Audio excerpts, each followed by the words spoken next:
Get started. Welcome everyone to our next session on the sixth chapter. Om.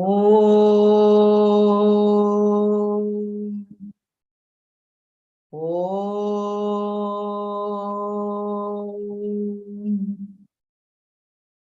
Om.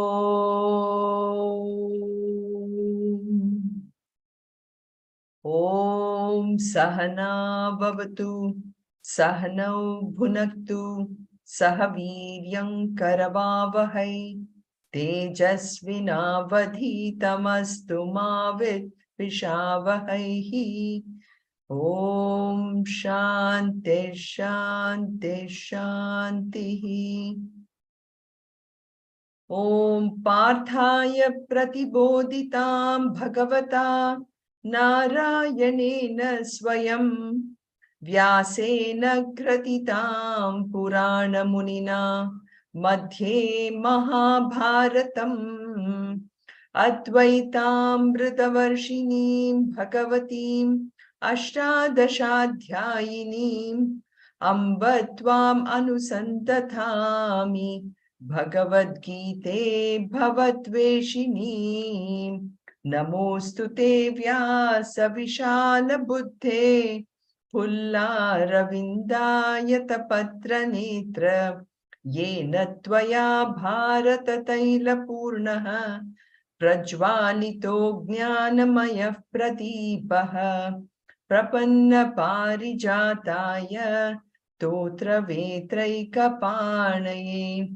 Jnanamudraya Krishnaya Geetamritaduhe Namaha Yam Brahma Varunendra Rutra Marutaha Stunvanti Divyaistavaihi Vedai Sangapada Kramopanishadaihi Gayanti Yam Samagaha Dhyana Vastita Tatkatena Manasa Pashyanti Yam Yoginaha Yasyantam na vidhusura suraganaha Devaya Tasmai Namaha Devaya Tasmai Namaha Sarvadharman Parityajya Mamekam Sharanam Vraja Aham Tva Sarva Papebhyaha Mokshayishyami Ma Shujaha.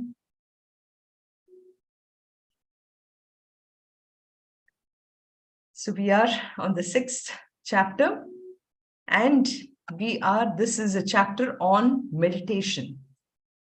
So like we always said, meditation is really more than just shutting our eyes or repeating a mantra. It needs to be something which needs to be practiced diligently. And we will talk about some of the verses today where he talks about this diligent practice. And also, in order to practice meditation, we need a very calm mind. And that is really the most important prerequisite. But in order to get this calm mind, it doesn't happen overnight. It is something that needs to be, the information needs to be given to the mind, or the information needs to be conveyed to the mind in such a way that the mind accepts that aspect of it. You know, just like even for a small child which is crying for candy or a balloon or something, one has to find a way to quieten the child's mind. Of course, telling the child that the balloon is going to break and everything doesn't immediately happen, but slowly and slowly, when we bring in that samskaras to the child starts to understand what does it mean by being attached to a balloon, or what does it mean, attached to sweets or anything. So it's the same thing with our meditation too. Meditation also, it's ultimately the mind that gets to be convinced. So that being said, in our reflection time, we are going to basically, I want to ask you, what does it mean where we say that meditation is being and not doing? I mean, it's a very powerful statement here. We're going directly into On one hand, we just talked about how meditation, I need to have, be free of desire and attachment. But here we are saying meditation is being rather than doing. What does that mean for us?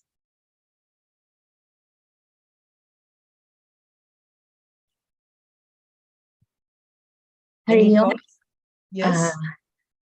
for me, meditation is being at this point, though, from a BMI standpoint, it is doing, because Mm-hmm. I'm not there yet mentally where I can say that, meditation just leads me to that, can lead me to the samadhi state. It's not that for me at this point.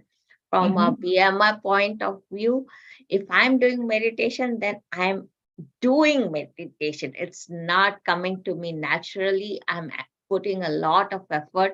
So at this stage in life right now, for me, I'm still at doing.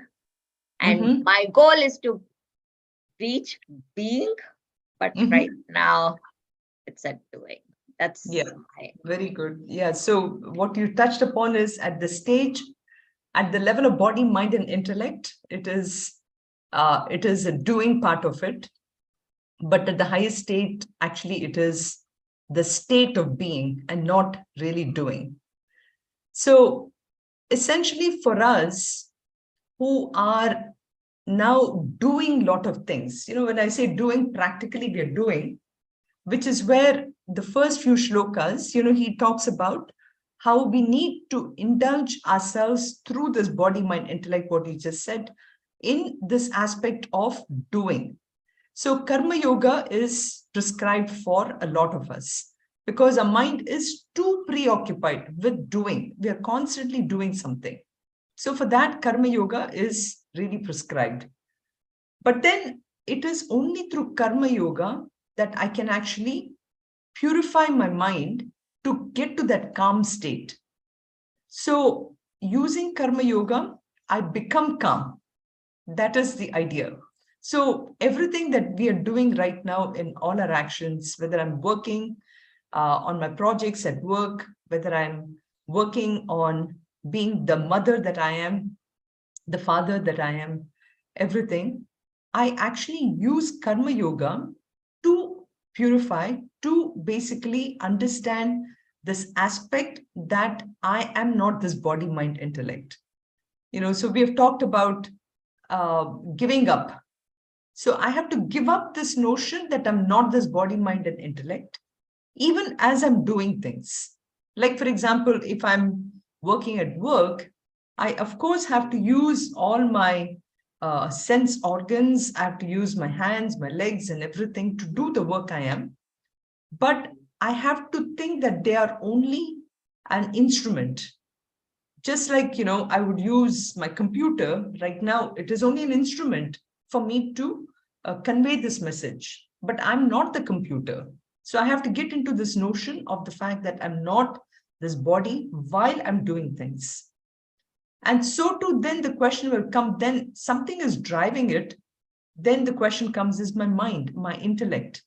So I'm using my mind as a way to convey the um, convey the uh, convey the convey the message to my body, to my sense organs to do something. So that is all the mind is doing. And then what is the intellect doing? The intellect is only rationalizing things and then conveying it in a form with the mind to the body. So they are all nothing but instruments. But I get so carried away in the world with doing things that I forget that I'm not that instruments. So that's the aspect why we are looking at. Ultimately, it comes to this point as to then who am I really? And that is where meditation really helps because I get into that state with thinking that I'm not that body, I'm not the mind, I'm not the intellect. And you see how powerful that statement is because the minute I think that I'm not this body, mind, intellect, automatically my roles, all the roles that I'm thinking, that also drops. Because I know that at work, for example, if I'm a manager or a worker or a doer, anything, it is all because of this physical body that people attach that importance to, or the mind, or my intellect, or somebody's paying me for my intelligence, So all that goes away. And then you get to the state of where this actual being really works.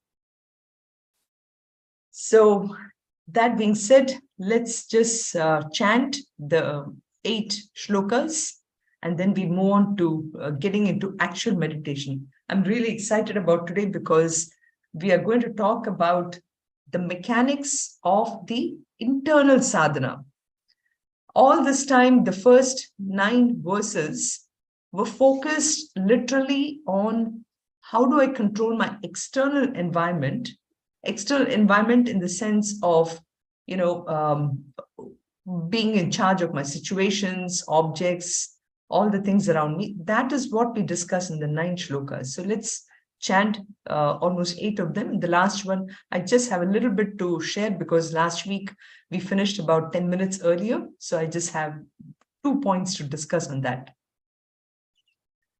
So, Om Shri Paramatmane Namaha Ata Shashtodhyayah Shri Bhagavan Uvacha Anashrita Karma Phalam Karyam Karma Karoti Yaha Sasanyasi Cha Yogi Cha Naniragnir Na Chakriyaha Yam Sanyasamiti Prahuhu Tam Yogam Tam Vitti Pandava Nahya Sanyasta Sankalpaha Yogi Bhavati Kaschana Arurukshor Munir Yogam Karma Karanam Uchyate Yoga Rudhasya Tasyaiva Shama Karanam Uchyate Yada hinendriyartheshu na karma svanusajjate sarva sankalpa sanyasi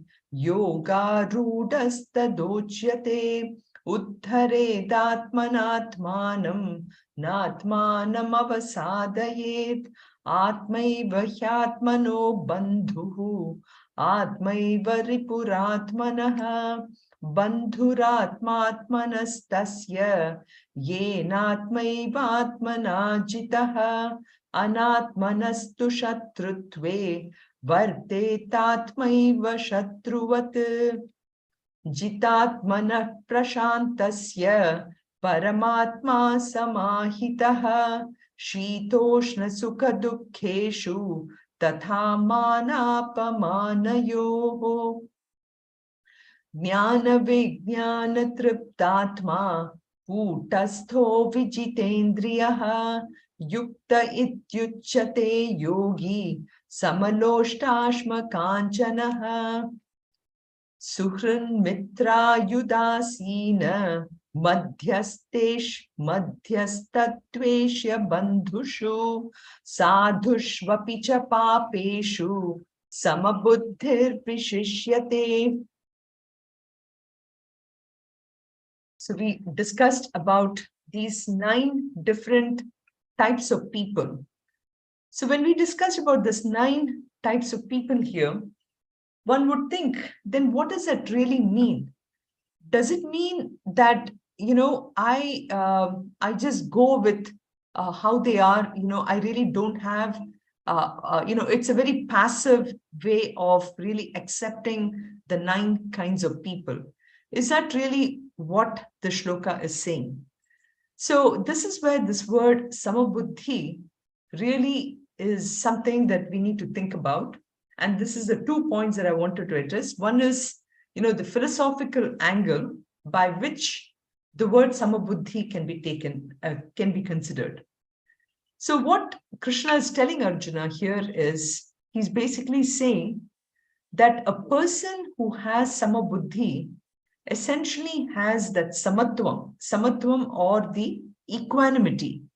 He actually, looks at everybody in an equal way, because at the end of the day, he recognizes that everybody is nothing but the same Brahman or the Atman. So he has that Atma Swarupa, he is nothing but in the form of that absolute reality of consciousness.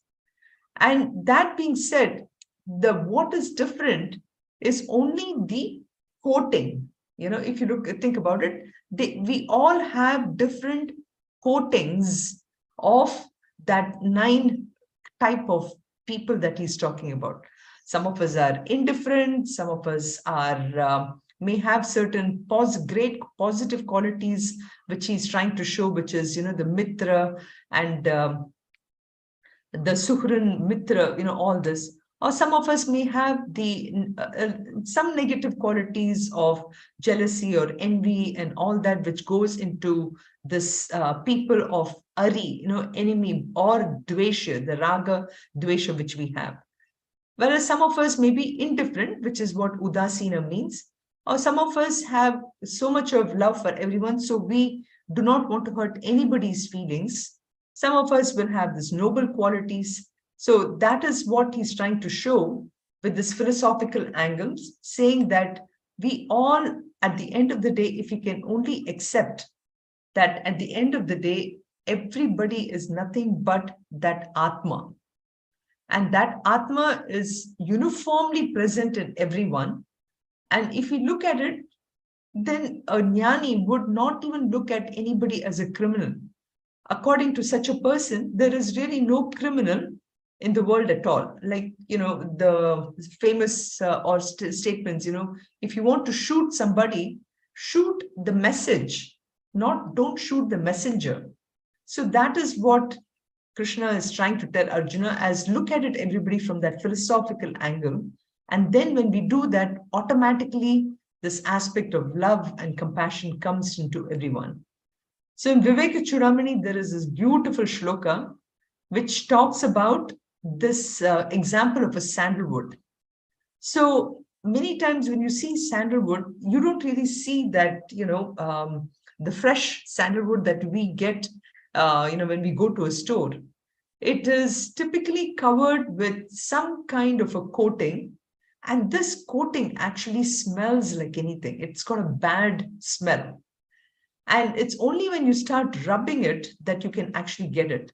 So the sandalwood typically, when it's kept wet and it's not used at all. And because of this wetness, there is this coating, it's like a coating of moss, which is formed on it. And it's really so foul smelling. It actually overpowers that beautiful fragrance of sandalwood. And you really feel that, oh my God, what is this? This is what I really want from this aspect of it. But then just when you start rubbing it, that foul smell goes away. And then you have this beautiful, vasane. We call this vasane in Tamil, vasane, or the fragrance of the sandalwood. So too, it is, for all of us, we have that vasane of this qualities of kama, krodha, moha, lobha, mada, matsarya. All these are, the jealousy, envy, anger. All this is what we actually have. But if we look at it just as a coating, then we can see that underneath there is nothing but this beautiful Atma, which is in each one of us. So that's what this beautiful Viveka Chudamani shloka says, and I thought I should present this as well. So another way to look at it is the freedom where samatvam can be obtained when I'm free of any kind of raga and dvesha. Raga and dvesha indicating likes and dislikes. Now, how are these likes and dislikes created? It is basically, again, through this way of attachment. So the idea is that, for example, when I say I'm attached to my glasses, or I really cannot be without it, I'm actually very dependent upon it. So there is this aspect of dependence which creates this aspect of liking something. So too, then dvesha. What is dvesha? Dvesha is actually also an attachment, because I'm attached to the fact that I don't like this person, It's like, I want this person to be lost away from my, just get lost from here, right? So that's what we would say. I mean, I really do, I hate you, that also is actually an attachment. So basically, a person who is away from any of these likes and dislikes, such a person can really develop that samabuddhi or samatva. So again, this is a quality from an external standpoint, uh, directed towards people, to say that if I can develop that kind of a quality, that is a prerequisite now for me to get into that state of meditation or that calm mind that we talked about. So in this regard, I saw this beautiful quote by Swami Swarupananda, which I thought I'll bring it here, which is, we talked about attachments, right? So what is an attachment?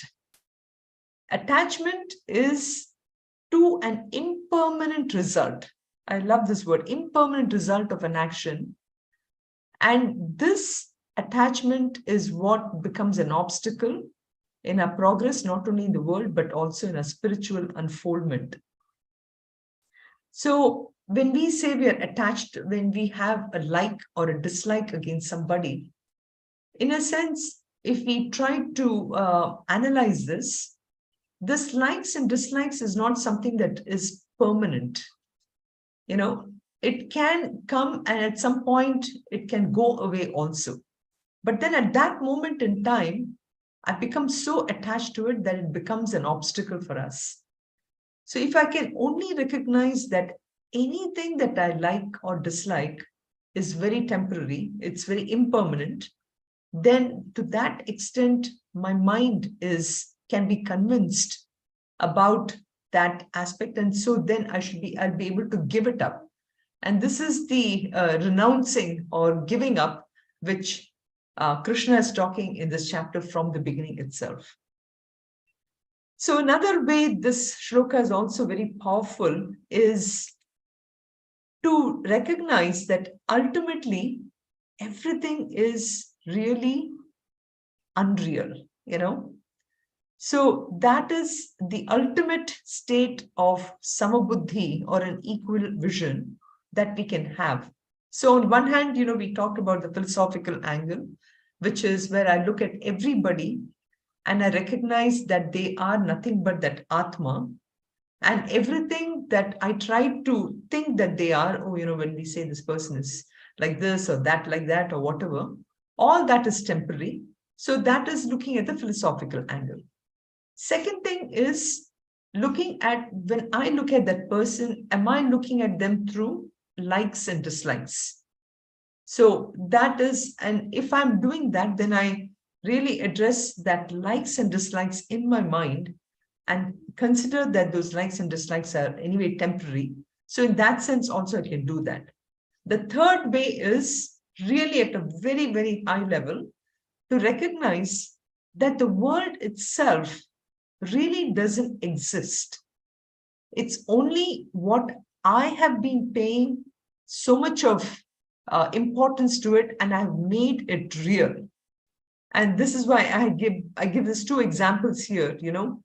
We pay so much when I'm driving on the road, when I see this mirage in front of me, I think that there is water, and I'm, psychologically, I try to adjust my car brakes and everything in such a way that I don't really skid off the road, right? So, but then we know that that is not there at all. But it's the same thing with the world too. It's not as a when a person, a jnani, looks at the world and everything is blank. No, that is not what he's trying to say. The only thing that the jnani recognizes that in and through everything that is out there, that it is only my perception on how I'm looking at the world. So everything is there, but yet it is not there. That's the version which we are coming here, which is ultimately everything is unreal. So this is, I have this picture on the left-hand side, which is what we would see in when we are driving. And this is just in a desert sand, how, we are looking at this and we know that at the end of the day that even in a desert sand, you can see this big mirage, right? So that is the unreality aspect of it. So if you can keep these three things in mind, to that extent, my mind will start to calm down. And in chapter 5 also, we came across this beautiful shloka, Vidya Vinaya Sampanne, Brahmani Gavi Hastini, Shuni Chaiva Shvapakecha, Pandita Samadarshinaha. So Samadarshi. So so Samatvam, Samabuddhi, here Samadarshinaha. Okay, so now we move on to the shlokas 10 to 17. So far in shlokas, again, just to reiterate, and through 1 to 9, they were basically just general ideas that was given for somebody who wants to practice meditation. We talk about the samatvam, we talked about how the person has to put the effort, somebody who has to be completely integrated in their mind, somebody who should lift themselves by themselves. All these we talked about, right? So now we are coming to the actual practice of the meditation itself. So in order to practice meditation, what are the things we need to do immediately? So to do this, let's think about first, whenever, for example, we are manufacturing a product, okay? And this is very important to think about because we want to sometimes, jump into meditation. We think, okay, from tomorrow onwards, I'm going to start meditating. But have we actually taken into account the things that will help me in this practice of meditation? And that is what I wanted to bring this as an example, say in a factory, So in a factory, you have so many different processes. Ultimately, for a product to be made, you have to go through, you have to have the material, you have to plan on how you want to do it. And then, this is all these manufacturing steps here, you can see, you have to package it, you have to use a certain amount of shear, and then you have to, this is basically what I did was I put together a manufacturing process of making, taking wood and ultimately making that into a piece of beautiful furniture or something like that. You go through all the steps of taking the wood. You have to, I'm not able to see the picture myself, but basically these are steps which are taking a wood from a tree or whatever, and then making the manufacturing to make the final product here. So every small detail has to be paid attention to in this whole manufacturing line in order to get the beautiful finished product, right? It's the same thing with meditation also. Meditation basically involves controlling every step of the way. And we need to recognize what are all the potential steps that we need to think about in order to get a perfect meditation. So maybe let me ask you, what do you think in order for me to have a good meditation? What are all the factors that comes to your mind? Need to sit at a quiet place. Quiet place, okay, very good. Another one, anything else? Each one is very powerful. When even as you say, need to sit in a quiet place. Already you're talking about sitting, the aspect of sitting. Another thing you're saying, quiet place. So we'll actually, the shlokas already starts to talk about these. Yeah. Also allot some time so that you don't have any other disturbances, like maybe like a half an hour or. Yeah. Wow, half an hour. That's great. If I wish I could have half an hour devoted completely to pure meditation. Very good. Anybody else? Hari Om, Sunitha. Hari Om, Sharda. Yeah, first we have to be very peaceful mentally. Because if we are not at peace, how many ever physical arrangements we make, the meditation quality will not be good. So mentally, we have to be calm, peace, and maintain the balanced state of mind kind of thing to Correct. get, And that if is we, right. And that is what the first 9 shlokas talks about, right? Mhm, Coming to that mhm, mentally peaceful state. Yes. mhm. So No because that, wavering. like it is something like we arrange everything, have a cozy bed and dim the lights and have AC on, very comfortable. But yet that does not guarantee that we will be sleeping. Only if Correct. our mind is like calm and peace and it will go to sleep, we get the sleep. That is when we sleep. So all these are secondary things. The main thing is peace of mind, peaceful, calm. Correct. Very good. Anybody else? Anything? I said no wavering mind. No wavering mind. Okay. So on the same lines as what Sharda said. No wavering Yes. mind. Mm. Yeah. Great. So just like we have these process steps and everything and the number of variables that can go here, in meditation also, I'm going to list out all 8 of them here. So Krishna literally talks about 8 steps. And, we already had Anant talk about the first one, which is solitude, right? So we have solitude, and then we have, we have the time of meditation, what time we choose, which is very important. And then the meditation seat itself, asanam. And then we have the posture of the body, which is also very important. One of the important points here. Another part is prana, breathing. Our breathing thing also is important to be noticed. Again, this is something which was covered in the fifth chapter towards the end. Another one is Indriya Nigraha, which means all your sense organs, to bring that into a point of in your control itself. Then Mano Nigraha, which is the mind has to be, Sharda touched upon this, Anant and Meena touched upon how the mind has to be controlled. So, but mind Nigraha, basically control of the mind. But over and beyond all of this, Buddhi Nishchayaha. Buddhi Nishchaya, which is what? The intellect, the conviction. Nishchaya means conviction. So the conviction of the intellect has to be there.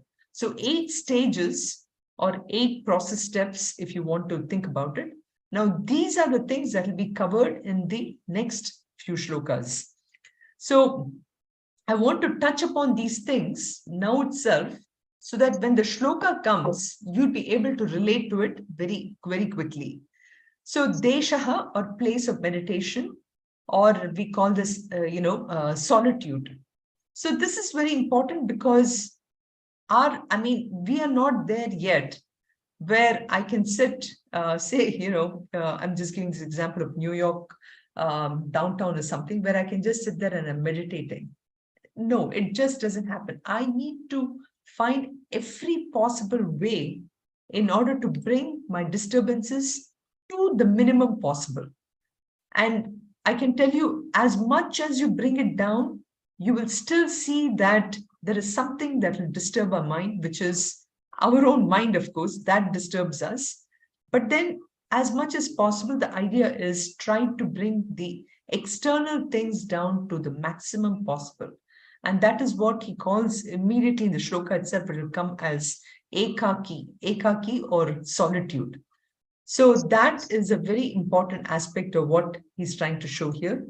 And it is also something where he will say, try to choose that place of meditation, which is kind of away from your kitchen. And it is in a place where which can definitely give you that complete calmness of your mind. Try to make sure that that place doesn't have too much of clutter. Try to have the minimum amount of things over there.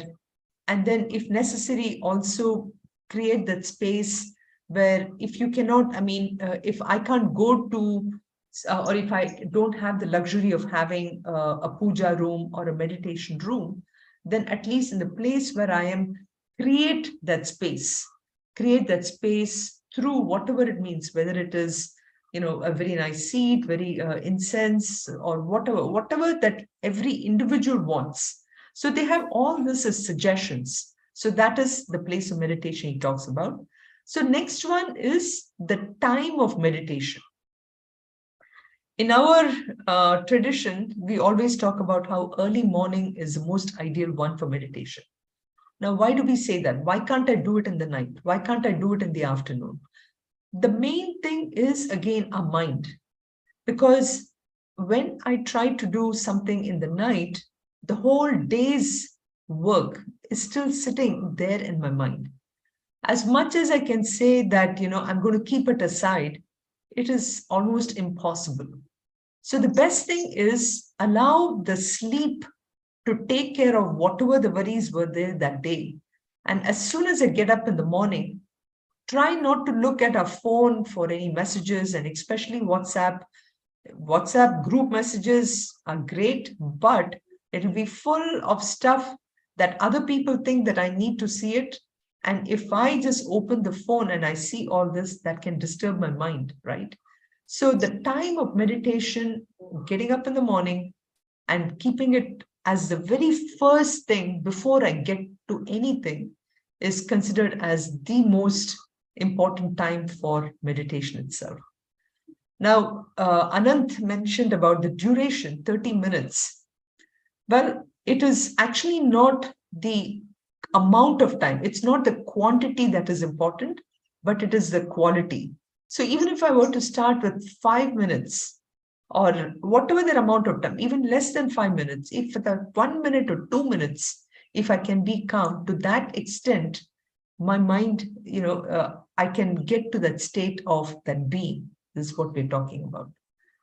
Then asanam. Asanam is a very important aspect here, because the how I sit. So for example, if my seat is too soft, or if I prefer, I prefer a hard seat. So again, it is every individual point of view, but that meditation seat is a very important, because it is the mind. It's again, it's the mind that controls it. Our mind gets used to certain ways of doing it. So our main idea is whatever our mind is comfortable with, to that extent, I try to use it. And here he will talk about, the meditation seat being the darba grass part of it, but we will see how we can modify that seat to what we want. Then Sharira Stiraha, which is the posture of the body. The posture of the body is very important, because idea is we need to sit in a way that we have a good base. And whether I'm sitting on a chair or down, but the body has to be very comfortable. The legs have to have the right part, how I keep my legs, my foot, both on the foot if I'm sitting on the chair, so that my body is balanced. Because the body, as much as the body now is a vehicle for us to give that stira to the mind. That is the reason why the posture. So we take care of the body posture. So when I take care of the posture of the body to be comfortable, my mind becomes comfortable. So that is the idea behind why the posture of the body is important.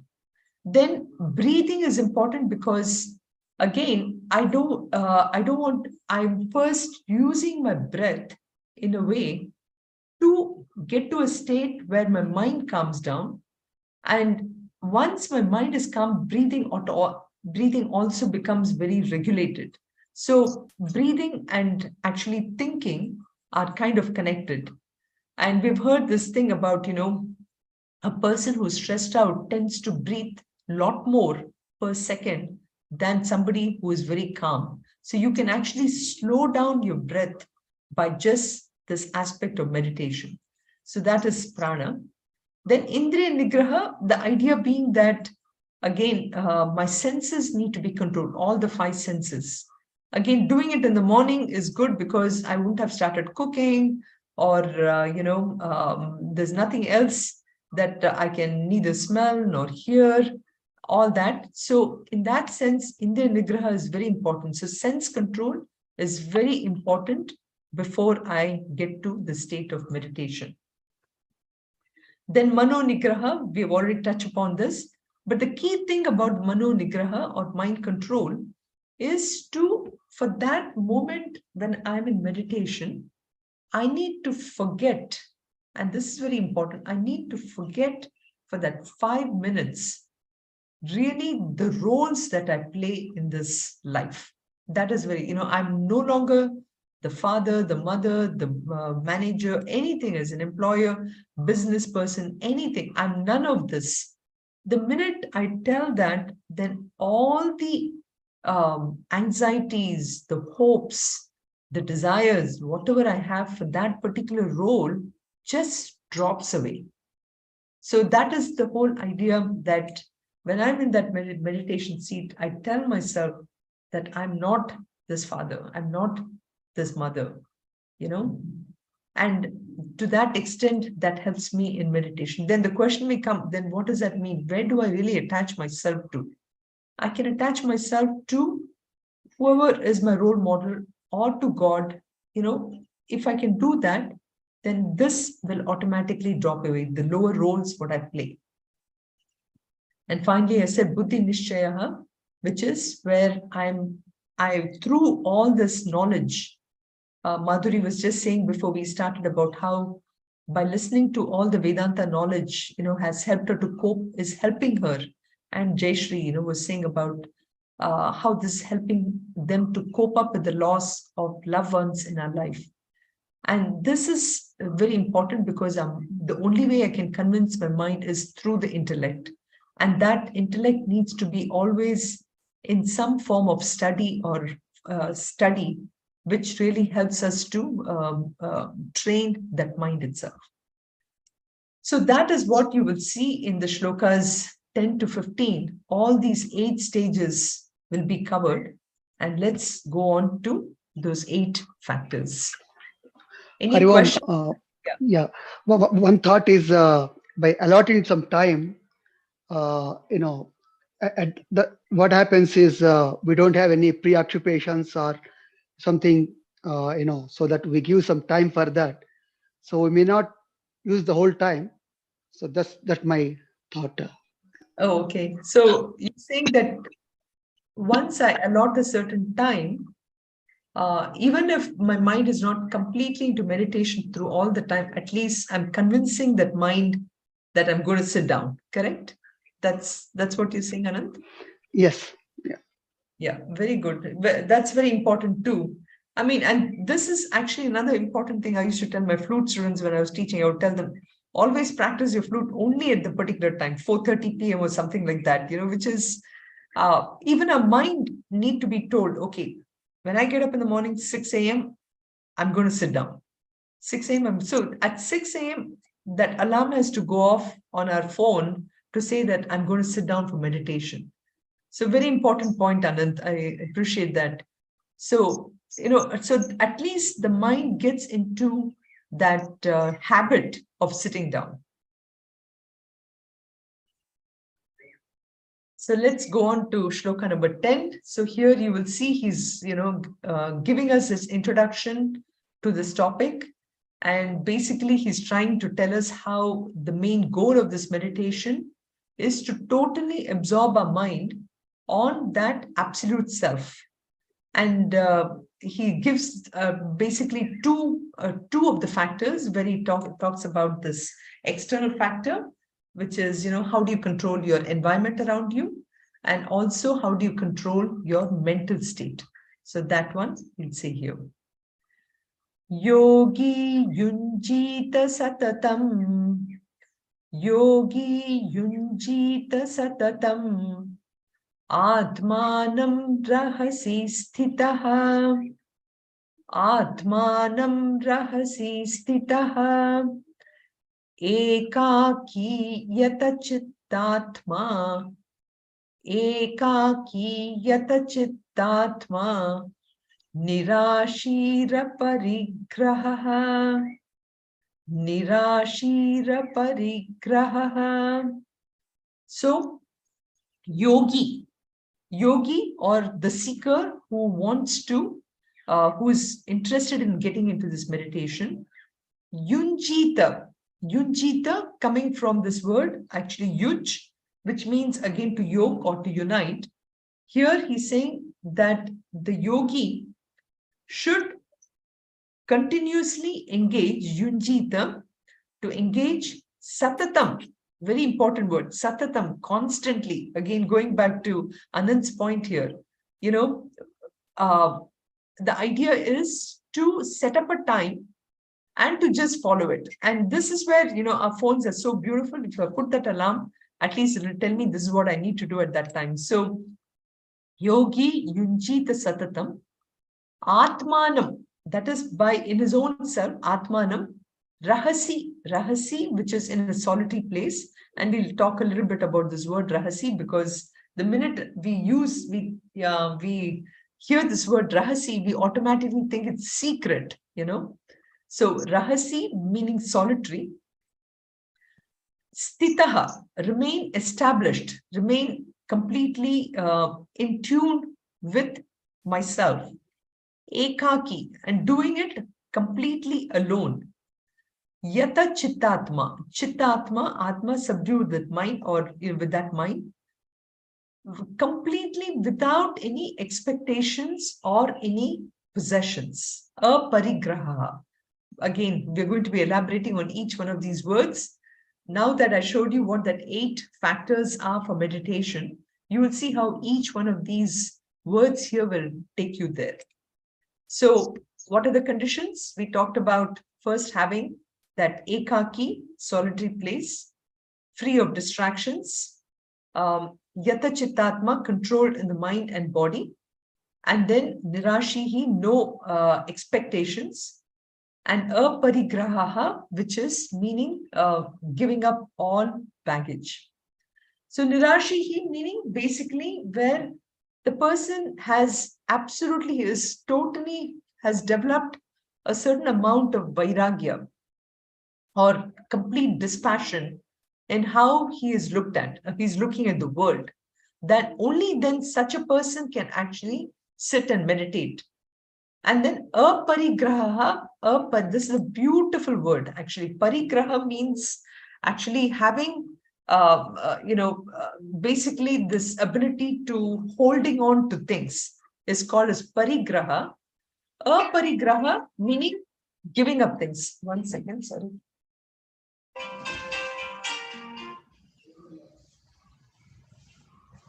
So giving up all baggage. So totally being free of all thoughts of future. So one must give up any kind of expectations of anything. And that is what he's trying to say. So yogi yunjita satatam. So satatam indicating always. Such a person should do it on a regular basis, not just, okay, in a week, I will do it on Monday, Wednesday, and Friday, but Tuesday, Thursday, I'm going to take a break from meditation.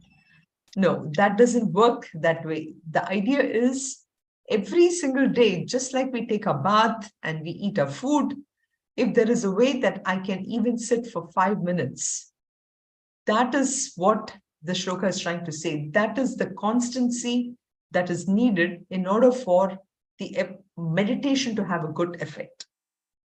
Then Atmanam Rahasi Stitaha.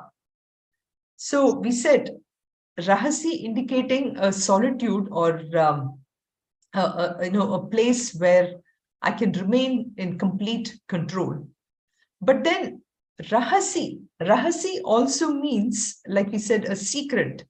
But secret not from a point of view of the fact that, this is a secret thing. This meditation is a secret thing. No, that is not what he's saying.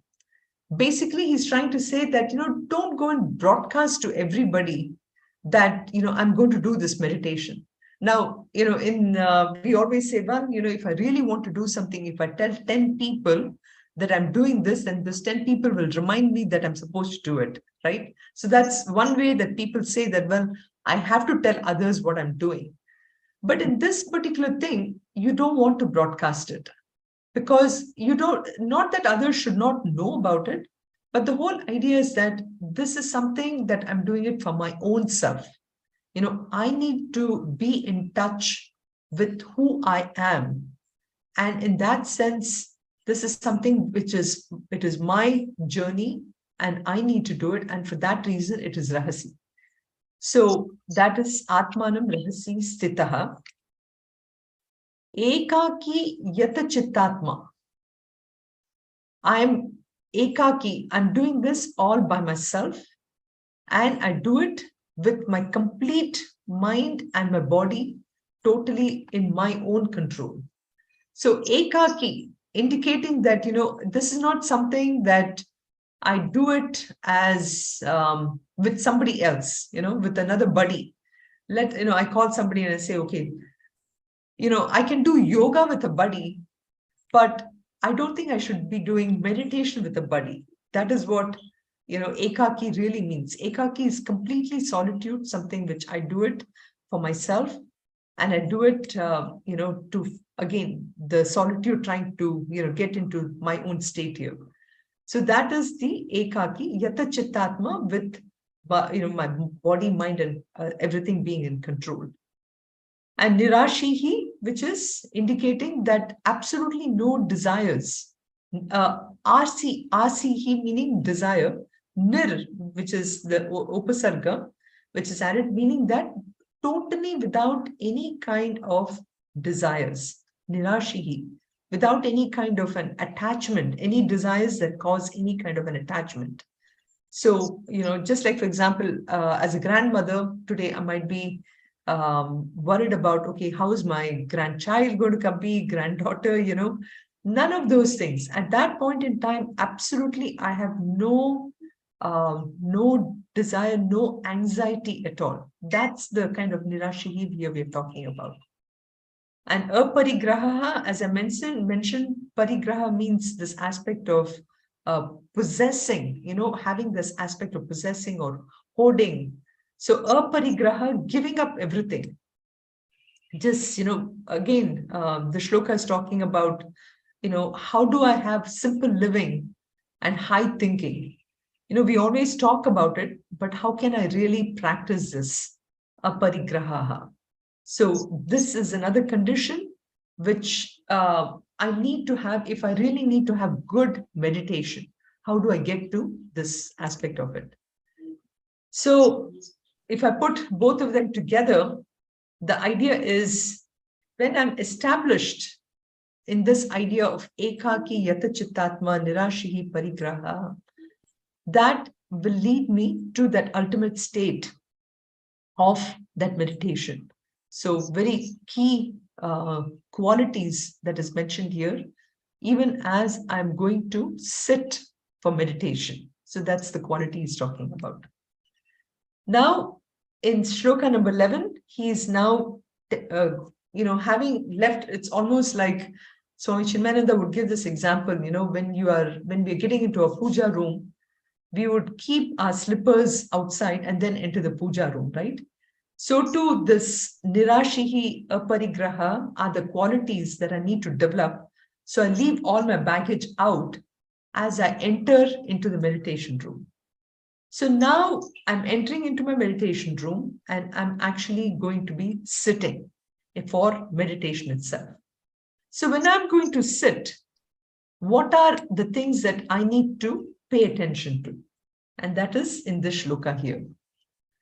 Shuchau deshe pratisthapya. Shuchau deshe pratisthapya. Sthiramasanamatmanaha. Sthiramasanamatmanaha. Natyuchittam nati nicham. Natyuchittam nati nicham. Chailajina kushotaram. Chailajina kushotaram. So now, as I'm going to sit, the conditions that I need to think about here is, what kind of a place where I'm sitting and what kind of a seat am I sitting on. So these are the two things which he's trying to bring here, which he's saying. So here, Shuchau, first let's look at the place where I'm sitting. The place has to be clean. So when we say clean, there are so many things that can be associated with the cleanliness of the place, right? Not just the fact that, there is absolutely no dust or anything. But again, like we talked about, there is also nothing which can potentially distract my attention. Like, for example, I don't want to have pictures of my family in my puja room, because automatically my mind may go to that aspect of my attachment to my family, right? So in a meditation room, we want to be clear that the place is clean. Pratishtapya. So, on a clean spot, having established, again, this word pratishtapya, it's not just the fact that I'm going there, I'm sitting, but I have now accepted that this seat, which is clean, is something that I can be comfortable with.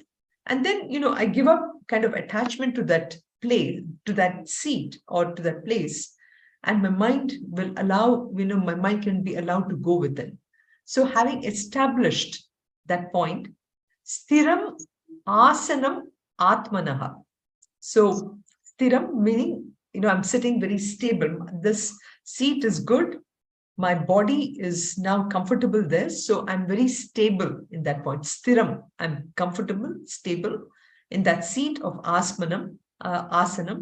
And atmanaha, that seat which I've chosen, now he's giving some special qualities. It is not too high, na ati uchritam. It is not too high, neither is it too low. Na ati nicham. It is neither too low. Chaila ajina kushaha uttaram. So then what kind of a seat is it?